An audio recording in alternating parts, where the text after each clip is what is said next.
So hi hello welcome back to our channel hivers lovingly. ఈరోజు video ఏమిటో already మీకు అర్థమయ్యే ఉంటుంది. మా గార్డెన్లో ఒక 5 మల్లె మొక్కలు ఉన్నాయండి. మొగ్గ కోయడానికి అయితే వచ్చాము. నిన్నైతే చాలా మల్లె మొగ్గ వచ్చింది, ఒక 2 నుంచి 3 వేల వరకు. బట్ షూట్ చేయడం కుదరలేదు. ఈరోజు షూట్ చేస్తున్నాను అనమాట. మొగ్గ అయితే ఇలా ఉంది కానీ చాలా ఎక్కువ మొగ్గ కనబడిన మొగ్గ ఉంటుందండి. ఈరోజు ఎన్ని మొగ్గ వస్తాయో చూద్దాము.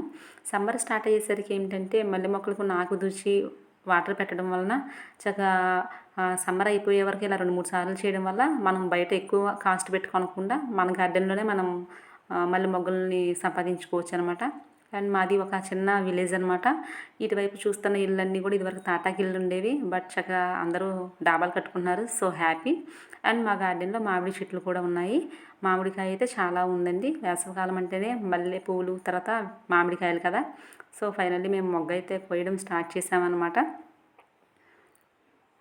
ఇక్కడ చూపిస్తున్నట్లుగా ఈ బౌల్ తీసుకొచ్చాము. చూద్దాం ఎన్ని మల్లె మొగ్గలు వస్తాయి చూద్దామండి. మొగ్గ అయితే చాలా బాగుంది, పెద్దగా.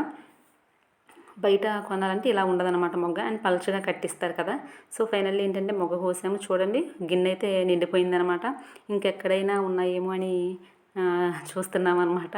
ఎందుకంటే మళ్ళీ సమ్మర్ వరకు మనకు దొరకవు కదా. సో ఫైనల్లీ మొగ్గలు కోసేసిన తర్వాత స్టార్ట్ చేసాము మళ్ళీ పూలు కట్టడం అనమాట. ఇది అసలైన పని అనమాట, మరి తప్పదనమాట. సో కట్టడం స్టార్ట్ చేసామన్నమాట.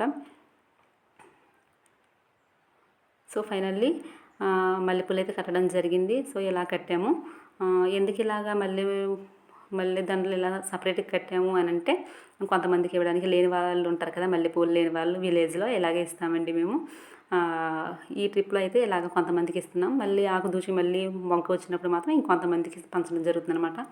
ఈ మల్లెపూలు ఏంటంటే ఒక 2-3 రోజులు మనకు ఉండాలంటే ప్లాస్టిక్ కానీ స్టీల్ బాక్స్లో కానీ అసలు మూత లూజ్గా లేని బాక్స్లో పెట్టి ఫ్రిడ్జ్లో పెట్టుకుంటే 2-3 రోజుల వరకు మల్లె మొగ్గ ఫ్రెష్గా ఉంటుందండి. సో మల్లెపూలు అయితే చాలా బాగున్నాయి కదా. ఇదేనండి ఈరోజు వీడియో. ఈ వీడియో మీకు నచ్చినట్లయితే లైక్ చేయండి, సబ్స్క్రైబ్ చేసుకోండి, కామెంట్ చేయండి. మరొక మంచి వీడియోతో మళ్ళీ కలుసుకుందాం. Thank you.